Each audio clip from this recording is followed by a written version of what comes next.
The Champions League draw has occurred. It was occurring as we spoke. And now let's discuss it. I'll go through the games as they stand. RB Leipzig have drawn Manchester City, JJ. And it seems, I know that there's a kind of cliche here. There's a bit of a stereotype. There's a common said theme that Manchester City... A conspiracy. That's the word I was looking for. Yeah. That Manchester City appears to get rather easy teams in the round of 16. I don't know whether that's true. I haven't done my research. There's no easy games at this level, Joe. RB Leipzig? No easy games at this level. It's one of the easier games. They also finished first in their group and got to play against someone who finished second in their That's group. true. Let's talk about the group that RB Leipzig Guardiola has a habit of changing his tactics drastically against teams like this because he sees what their individual threats are, and then they tend to get little bits of joy against them. Right, okay. Well, in which case I take it all back. This is a battle of cultures, isn't it, right? Yeah. This is Man City, the most sort of idealistic team in world football ever, perhaps. Yeah. And then RB Leipzig, who are, as we've already talked about, they're playing that style of play which is designed to almost game the system a little bit. So it could be a fun game. Do you think it will be interesting come February? It's not the game I'll be watching. No? No. Okay. But I think it could be interesting. Let me predict the game that you'll be watching is Club Brugge versus Benfica. That's right. You know me so well. Can we just have a quick conversation about this as well? Because I've always said Club Bruges before, because of course the town or city in Belgium, it's a lovely place, I've been there, we call it Bruges. But apparently in football you say Brugge. Yeah, I believe it's in Flanders, isn't it? In Flanders, for the character from The Simpsons. Is that Flemish? Yeah, so Flanders? Is that Flanders Flemish? It's the Dutch-speaking part of Belgium, or the Flemish-speaking part of Belgium. So I guess it's correct to call it by its Flemish name. Brugge. Yeah, whereas Anderlecht is in the French-speaking part. Is that right? No, maybe that's wrong as well. I think it's right. Liège is definitely in the French. You don't appear to know, do you? So you say Standard Liège. I mean, can I just say, Benfica are amazing. Yeah, what's the deal with Benfica? Because of all the group finishes that I noted as noteworthy, Benfica winning Group H, which included PSG, who came second, Juve, who finished third with 3 points, the same as Maccabi Haifa. They finished top of that group because they scored loads of goals in the last game. Did they indeed? And I think they won 6-1. They scored the last goal in injury time. I think it was a João Mario finish from like 25 yards, and it put them top of the group on. What was it? It's not even goal difference. It was well. I mean, no, it was beyond that. It was like goals for or something. Their club executive. It was head to head. I think it would have been right. I thought it was. It was away goals. That's away goals. It was. Well, that extra time or added time goal has proved to be extremely useful for Benfica, because PSG, who finished second, will be facing Bayern. So I'm sure the Benfica club executives will be sitting around rubbing their hands with glee. Why are you so excited about them? Benfica, they're just really fun. So we're going to try and do a video on this on Tifo IRL soon. It is coming. People who keep asking in the comments, I'm doing it soon. But they've got really good players and they play a really good style of football. Roger Schmidt is the manager. Had a bit of a bad time somewhere. Where did he go? Ajax. Didn't work out. Was it no, was it PSV? PSV. It was one of the Dutch teams anyway. It was at Feyenoord as well. I can't remember. I'll check this out because we should. Thank you. It'd be good to have good knowledge on that rather than guessing. But the team plays they're really fun to watch. It's a 4-2-3-1, 4-4-2 sometimes. But they've got the players individually. Gonzalo Ramos is this young striker who's been linked with a lot of big clubs. He was heavily linked with Newcastle and I think Man United in the summer. PSV. David Neres, really good winger. Then there's this young guy, Antonio Silva, is this 18-year-old centre-back who is another future wonder kid. João Mario, Alex Grimaldo at left-back. Nicolas Otamendi still plays. He plays there. But they just play nice football. They keep the ball.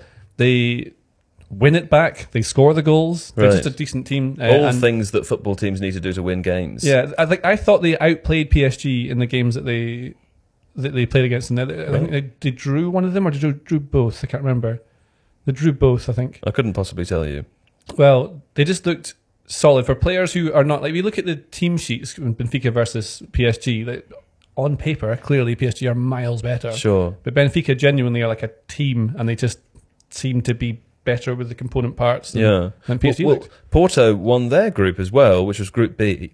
Club Brugge coming second in that, with Leverkusen and Atletico both out in third and fourth on 5 points. Again, I think that group, Porto you perhaps expect, Leverkusen, Atletico, I think a bit of a surprise there. AC Milan are playing Tottenham, which is quite an exciting game, JJ. The winner of Serie A playing Tottenham. Yes, it was good for Tottenham fans because it's very exciting to have AC Milan come to that lovely stadium that Spurs have, and Spurs fans can go to the San Siro, which is obviously lovely, and they're going to take it down so build a new one. Might be the last, one of the last opportunities. Yeah. And also, like AC Milan, for those younger listeners who don't don't even know, AC Milan were massive for many years. They were one of the biggest teams in the world. They won Champions League all the time. Second biggest European Cup winners of all time. Oh, there we go. Yeah. You might forget you these with the things. knowledge there. I do know that. Yeah. I do know that. But some of the great teams, I remember watching Ancelotti's AC Milan, probably the most famous for me, which would have all the big players like Kaká. Speaking of Crows. Kaká! Segued nicely. That should have been that was the segue. That was the segue. Yeah, well. Yeah. So it'll be good. But Spurs, out of sorts. I'm sure we'll talk about them in a bit. Other Premier League clubs. Maybe we already have. We'll come to discuss their game over the weekend as well. Eintracht Frankfurt have picked up Napoli, which is an exciting fixture. And, Napoli, if we have time today, we'll talk about their win over Atalanta as well over the weekend. Still steaming ahead at the top of Serie A, looking fine. Yeah, I think so. They struggled a bit this weekend, actually. Yeah. But I think they will ease past Eintracht. Sure. Frankfurt. Okay, fine. Borussia Dortmund, Chelsea. We haven't talked about Liverpool, Real Madrid, which I feel like is a big fixture. I'm coming back to that to do at the end. Okay. But, thanks for spoiling it. You can trust me as a host. I have been doing this for a long time. No, I mean, I believe you. I was just... If you're not careful, Crow's going to come out, okay? And we've heard about what Crow's done to other unmentioned members of this team previously. Yeah? I'm sorry. I had actually just completely missed that off the list. I know. Liverpool, Real Madrid. What a big game! Yeah, and Liverpool turning into Real Madrid in a lot of respects, I think. How so? Well, much like Joe turns into Crow. Yes. The segues today. Yeah, devastating Mind-blowing. consequences. But do go on. I just mean in terms of like the fact that we've always talked about how Real Madrid can't control games, and they sort of rely on moments to get through games. And, magical moments. Yeah, and I feel like Liverpool are turning into that a little bit now. Like their pressing isn't working so well. So we're going to talk about the game yesterday against Spurs, but that was a game where Liverpool got their goals in the first half and then just lost control in the second half. Yeah. Let's in fact, when we talk about that, let's come back to discuss I suppose this game's so far in advance, isn't it? It's miles away. Did you see that Real Madrid looked like they were from a different planet when they played Celtic? It was like watching two different sports being played. It was right. The gulf is 5-1 doesn't do it justice. Right. It was two different sports. Oh, diggity. Okay. Yeah. Well, Borussia Dortmund Chelsea is another fixture. Well, I guess there's the Pierre-Emerick Aubameyang reunion tour. Maybe we can get Arsenal involved in it somehow, and it can be all the teams. It's the Champions League. Arsenal aren't in the Champions League. Oh, that's right. Yes, of course. Inter Milan, Porto. We've talked a little bit about Porto. Inter Milan struggling a little bit in Serie A this season, John. I suppose that's a bit of a difficult one to predict. That feels on the list. That feels like the most sort of classic round of 16 fixture, though, doesn't it? Milan, Porto, Inter Porto, yeah. Yeah, Inter lost to Juventus yesterday. We've been saying for... I said Milan instead of Inter, and he looked at me funny. Yeah. I can't remember what I just said.